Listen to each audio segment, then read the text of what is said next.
Pension please कृपया ध्यान दीजिए।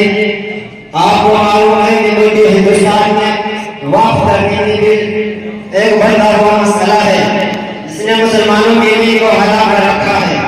तो आज के इजलास में वक्फ तरमीमी बिल के उन्वान पर एक मुकालमा पेश किया जाएगा जिसमें हुकूमत की चालबाजियों को पेश किया जाएगा और सही बात से आपको आगाह कराया जाएगा।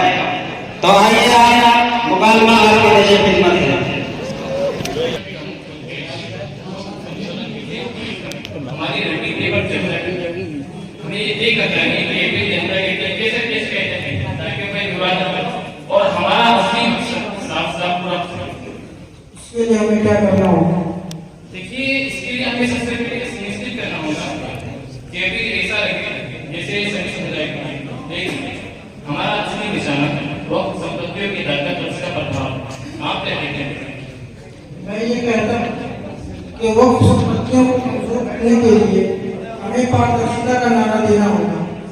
अगर हम ये दिखाएं कि भ्रष्टाचार को खत्म करना हमारा उद्देश्य है तो सवाल कम होगा। उनके लिए हमें ऐसे शब्दों का उपयोग करना होगा जो कानूनी दिखे। उनका व्यवहारिक असर ये होगा कि वक्फ संपत्तियों का नियंत्रण हमारे पास है। हमारा उद्देश्य यही होना चाहिए कि वे लोग समझे कि हम उनके लिए काम करें, लेकिन असल में हम उनके संसाधनों को सीमित करें। ये भी ऐसा हथियार है जो जाहिर में सुधारों का हिस्सा लगेगा, लेकिन इसका असर उनकी संस्थाओं को सीमित करेगा। आप क्या कहते हैं? ये जरूरी है कि बिल्कुल सीधे तौर पर कुछ भी शामिल नहीं, लेकिन एक बार भी पारित हो जाए तो हम इसके जरिए अपने असली मकसद में कामयाब हैं। इसके लिए हमें सुनिश्चित करना होगा कि जब हम मीडिया के सामने बात करें तो ऐसा लगे कि इसमें अल्पसंख्यकों को फायदा है। ठीक है, तो अब हम जनता के सामने ये दिखाएंगे ये बिल देश के विकास में है, लेकिन अंदरूनी तौर पर हमें याद रखना होगा कि हमारा उद्देश्य सिर्फ विकास नहीं बल्कि एक नया नियम स्थापित करना। धन्यवाद।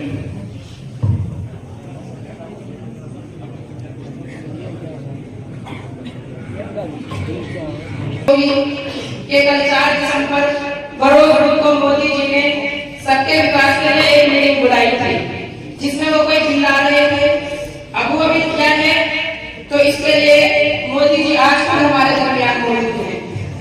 तो मैं देश के प्रधानमंत्री श्री नरेंद्र मोदी से निवेदन करता हूँ कि वो आए और हम सबको इस बिल के बारे में समझाएं।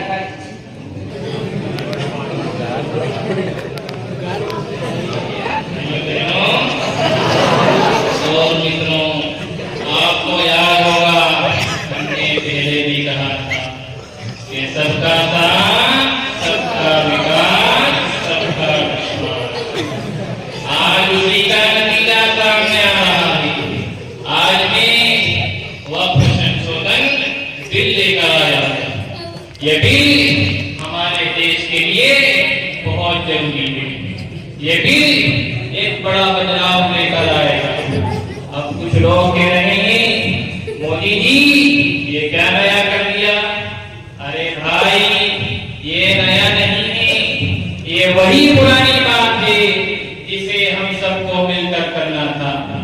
देखो, इस बिल के जरिए हम वही कर रहे हैं जो सही है।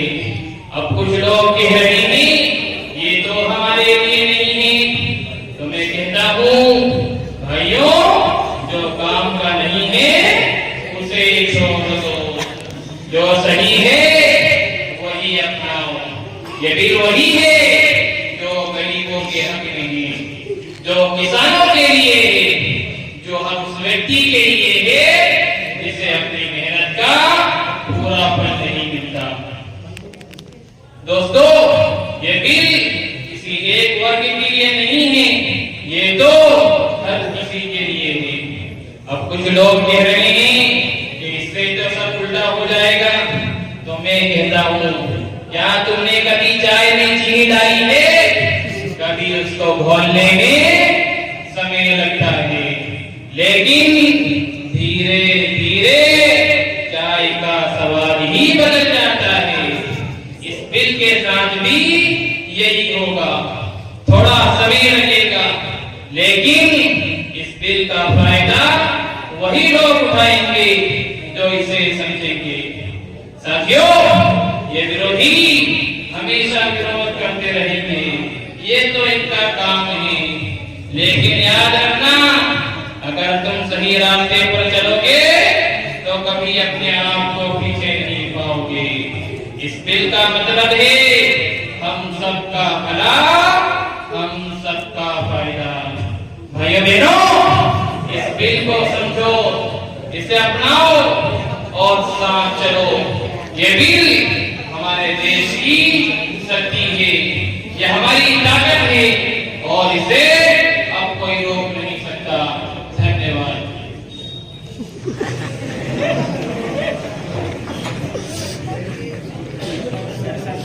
सर एक सवाल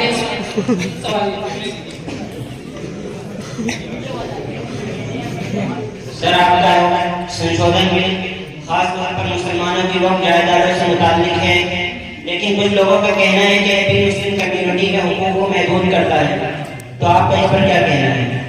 देखिए, कुछ लोग हमेशा इस तरह का बेकार प्रचार करते हैं। हमारी सरकार का उद्देश्य और एकता को बढ़ावा देना है। ये बिल किसी भी धर्म या समुदाय के खिलाफ नहीं है, बल्कि सभी के लिए है। सर, कुछ लोग कहते हैं कि इस बिल की वजह से मुसलमानों में मजहबी तफरीक पैदा हो सकती है, तो इस पर आप क्या कहना चाहेंगे? देखिए, हमारी सरकार का उद्देश्य केवल एकता और अखंडता को बढ़ावा देना है। ये बिल सभी समुदाय, ये बिल किसी भी धर्म समुदाय या जाति के खिलाफ नहीं है, बल्कि ये सभी के लिए है। सर, कुछ लोग ये भी कह रहे हैं कि ये बिल जो आप ला रहे हैं सिर्फ अपने राजनीतिक फायदे के लिए ला रहे हैं और इसका मकसद सिर्फ एक समुदाय को खुश करना है, तो इस पर आपका क्या कहना है? देखिए, हमने हमेशा की राजनीति से ऊपर उठकर काम किया है। ये बिल ना तो किसी के लिए है और न ही किसी के खिलाफ। इसमें किसी की कोई राजनीति नहीं है। हम सिर्फ देश का विकास करते हैं और हमने ये बिल देश के विकास के लिए लाया है। अगर किसी को लगता है कि इसमें किसी की कोई राजनीति है, तो मैं उनसे कहता हूँ कि ये बिल सिर्फ और सिर्फ देश के विकास के लिए।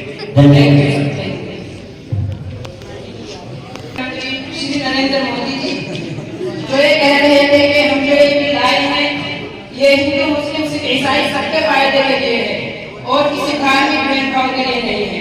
सर मैं आपसे एक बात पूछना चाहता हूँ। पूछिए। वक्फ यह मुसलमानों का निजी मसला है। हुकूमत हिंदुस्तान जब हमें अपने किसी मसले में शरीक नहीं करती तो हम मुसलमानों के निजी मसले में दखलंदाजी क्यों कर रही है? तो जैसा कि अभी आप सभी लोगों ने सुना, मोदी जी ने कहा था ये बिल सिर्फ और सिर्फ इस देश की अखंडता और एकता को बढ़ावा देने के लिए है। सर हम इस बिल की मुखालफत करते हैं और हम इसके खिलाफ एहतजाज करेंगे। वक्फ तरमीमी बिल, वक्फ तरमीमी बिल, वक्फ तरमीमी बिल, वक्फ तरमीमी बिल, वक्फ तरमीमी बिल, वक्फ तरमीमी बिल, वक्फ तरमीमी बिल। आप लोग यहाँ धरने पे क्यों बैठे भाई? का शुक्रिया अदा करते हैं जो आए और हुकूमत हिंद तक हमारी बात पहुंचाने की कोशिश की। हम लोग यहाँ पे एहतजाज इसलिए कर रहे हैं कि ये मोदी सरकार ये जो बिल लेकर आ रही है तो ये मुसलमानों के सरासर खिलाफ। तो आपकी इस पर क्या मांग है?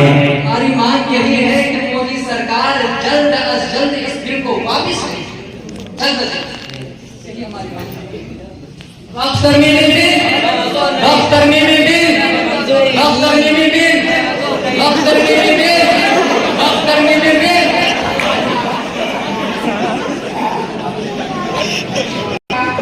मुसलमान जनता इस बिल के खिलाफ सड़कों पर उतर आई है और एहतजाज कर रही है और मोदी सरकार से ये मांग की जा रही है कि वो इस बिल को बिल्कुल भी जारी ना करे, इसको जल्द से जल्द वापस लिया जाए।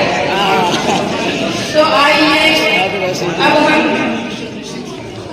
अब हम ये देखते हैं कि मुसलमानों के बड़े बड़े लीडर और उनके बड़े बड़े मौलाना अपनी आवाम के लिए इस बिल के खिलाफ क्या कार्रवाई कर रहे हैं। तो हर नए अपडेट के लिए जुड़े रहिए हमारे साथ। जब तक के लिए धन्यवाद।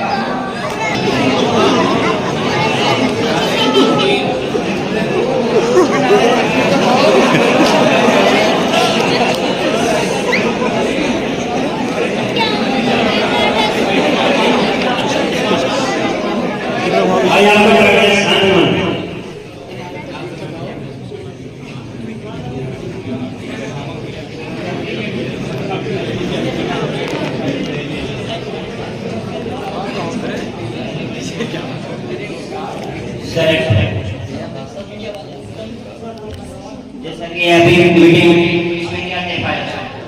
देखिए जमियत उलमाए हिंद इस बैनर तले आज एक मीटिंग की गई और इस मीटिंग में ये तय पाया गया कि दिल्ली इंडोर स्टेडियम में 5 दिसंबर को एक इजलास मुनक्किद होगा और उस इजलास में हम औकाफ की जमीनों को बचाने की भरपूर कोशिश करेंगे और उस इजलास में हम मुस्लिम के लीडर और लीडरान को बुलाएंगे।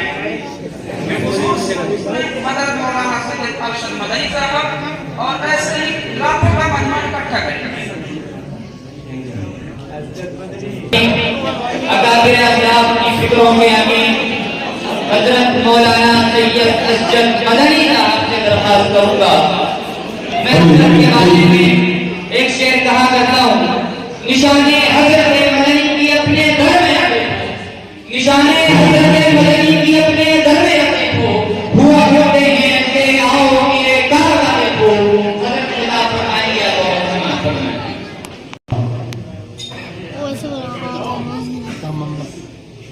हमारे बहुत ही करना सांसे और जी सर,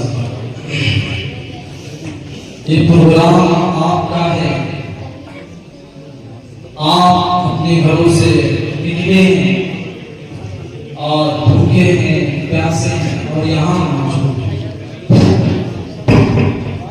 जमीयत इब्राहिम प्रोग्राम को कामयाब करना आपके हाथ में है और इस प्रोग्राम को नाकाम करना भी आपके हाथ में। जमीयत इब्राहिम इसका नाम नहीं है तो स्टेज पर बैठे, जमीयत इब्राहिम नाम है।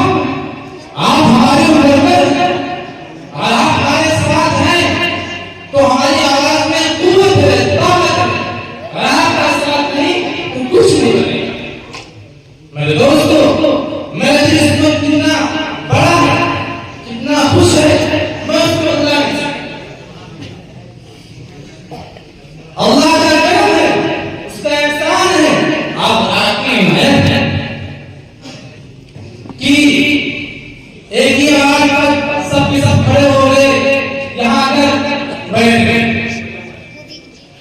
मेरे दोस्तों, जमीयत इब्राहिम का कोई मकसद नहीं, सिर्फ चार मकसद है। इस्तिकामत, इखलास, अल्लाह के रसूल सल्लल्लाहु अलैहि वसल्लम से ताल्लुक, मोहब्बत, इत्तिबाए रसूल, खिदमत खल्क। यही चार चीजें हमारे अकाबिरों की देन है और यही चार चीजों पर हमारे अकाबिरों ने अमल किया। मेरे दोस्तों, मैं आपको बताना चाहता हूँ कि हिंदुस्तान की दस्तूर को आपने बनाया, हिंदुस्तान की दस्तूर को जमीयत इब्राहिम ने बनाया, हिंदुस्तान के कानून को जमीयत इब्राहिम ने बनाया। हमारी आपकी जिम्मेदारी है कि इस कानून की पासदारी जमीयत इब्राहिम हंगामे नहीं करती। इससे पहले आसाम के मसले में जमीयत इब्राहिम का बड़े प्रोग्राम था, वहां पर क्या मसला था?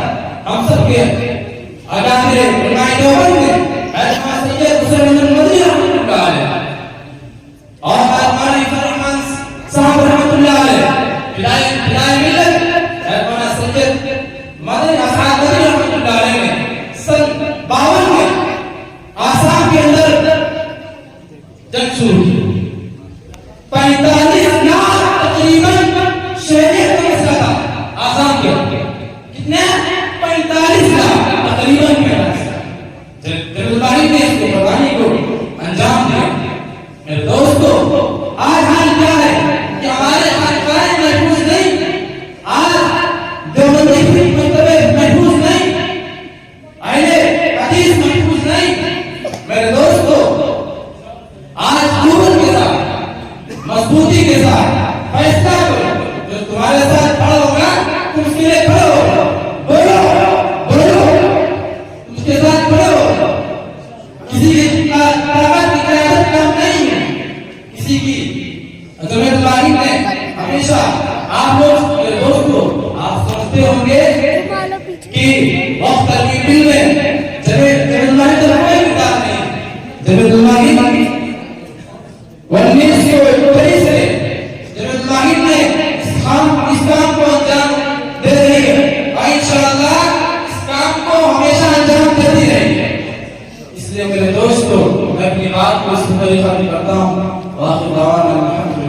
रब्बिल आलमीन। तो करोगे मुसलमानों, ईसाइयों, यहूदियों, मैं कहता हूँ एक हो। जब आप एक हो जाएंगे तो मुल्क में इत्तेहाद कायम होगा। अजीज साथियों, अब मैं इसी रविश के साथ नवाज़ शेखुल इस्लाम जमीयत उलमा उत्तर प्रदेश के सदर, उत्तर प्रदेश के अमीर शरीयत हजरत मौलाना सैयद अशफाक रशीदी साहब से दरख्वास्त करूंगा कि हजरत तशरीफ लाएं और खिताब फरमाएं।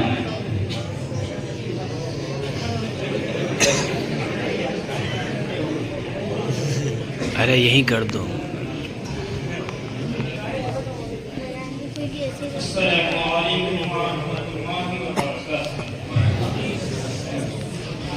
देखिए अभी मैं पढ़ा नहीं हुआ।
किसी ने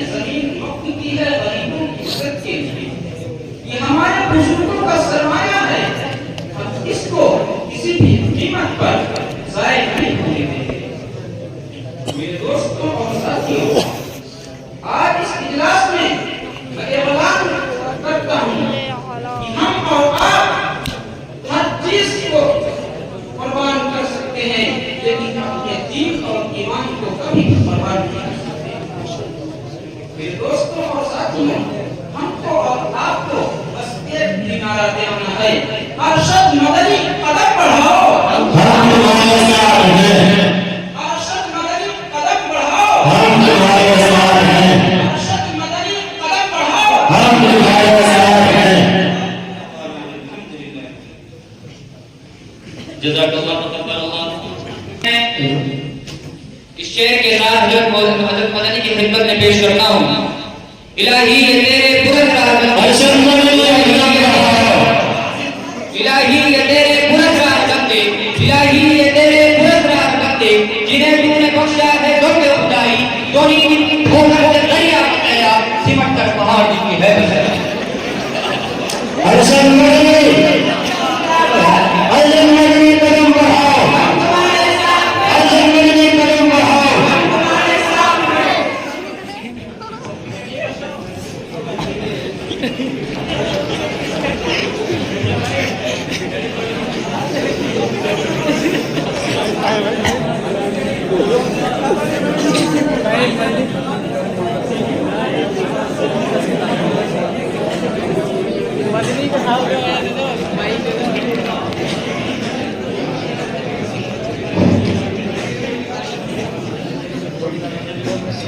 नहमदुहु व नुसल्ली व नुसल्लिमु अला रसूलिही करीम, अम्मा बाद। मुहतरम बुजुर्गों, दोस्तों, आज हम सब एक अहम और नाजुक मसले पर गुफ्तगू करने के लिए जमा हुए हैं। सबसे पहले मैं तो उन सभी हजरात का शुक्रिया अदा करना चाहता हूँ जिन्होंने जमीयत उलमाए हिंद की आवाज पर लब्बैक कहा और अपना कीमती वक्त निकाल कर यहाँ तशरीफ लाए। मोहतरम दोस्तों, सबसे पहले हज़रत शाह वलीउल्लाह मुक़द्दिस देहलवी रहमतुल्लाह अलैह हिंदुस्तान के अंदर आजादी का नारा बुलंद किया। किसी माई के लाल में हिम्मत नहीं थी कि अंग्रेज हुकूमत के सामने आजादी का नारा बुलंद कर सके, लेकिन उस मुसलमान आलिम दीन ने इसी दिल्ली के अंदर आजादी का नारा बुलंद किया। उसकी जायदाद जब्त कर ली गई, उसको दिल्ली बदल कर दिया गया। हुकूमत की तरफ से लाए जाने वाले इस बिल का मकसद हमारी खुद मुख्तारी को खत्म करना है। ये बिल इस बात की इजाजत देता है कि वक्फ की जायदादों को सरकारी कंट्रोल में लिया जाए, जो न सिर्फ गैर आईनी है बल्कि अक़लियतों के हुकूक पर भी खुला हमला है। अरे मैं कहता हूँ, किसी माई के लाल में हिम्मत है, कोई माई का लाल ऐसा है जिसने इस हिंदुस्तान की इस तरह हिम्मत की हो जिसका मुसलमान उलमाए दीन ने की है। इस देश का कानून ये बना था कि जो भी कब्रिस्तान, जो भी मस्जिदों की जमीनें मुसलमानों ने वक्फ के लिए दी है, वो वक्फ बोर्ड में ही शुमार की जाएंगी। इत्तिफाक कायम करना होगा। आखिर में दुआ है कि अल्लाह तबारक तआला हमें इत्तिफाक की तौफीक अता फरमाए। व आखिर दावाना अल्हम्दुलिल्लाहि रब्बिल आलमीन।